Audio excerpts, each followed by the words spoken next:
আজ বানাচ্ছি চিলি পনির।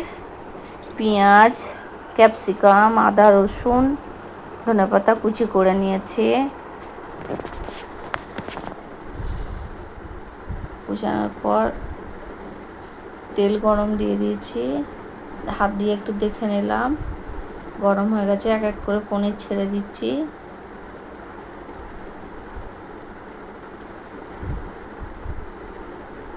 তেলটা ভালো গরম হয়ে গেছে, আস্তে করে দিয়েছি। এরকম একটু লাল লাল করে ভেজে নিতে হবে। হচ্ছে ভাজা, এরকম করে ভেজে তুলে নিতে হবে। তুলে গেলে ক্রিস্পি হয়ে গেছে। আবার একটু আছে, ওটাও দিয়ে দিচ্ছি। এক এক করে ছেড়ে ছেড়ে দিতে হবে।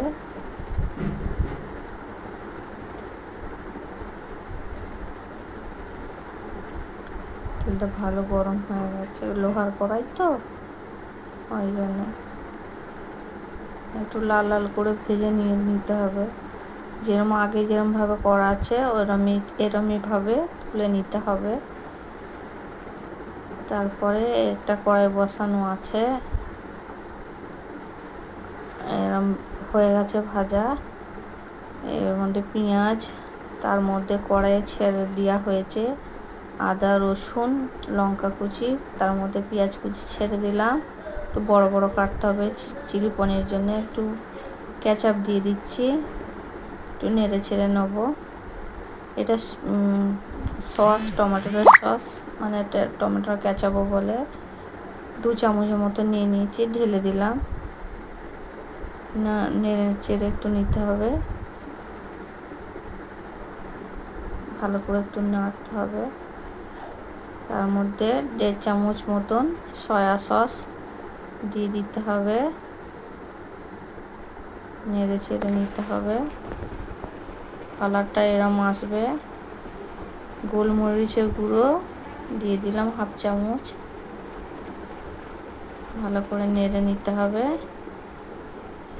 গ্যাসটা একটু আস্তে করে দিচ্ছি। এবার কর্নফ্লোর গুলা রয়েছে, এবার আমি দিয়ে দেব কড়াইয়ের মধ্যে।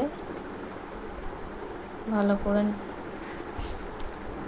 নাড়তে হবে, একটু নেড়ে টেড়ে এরকম করে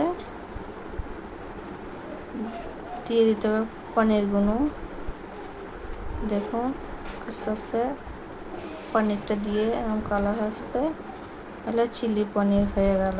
দারুণ দেখ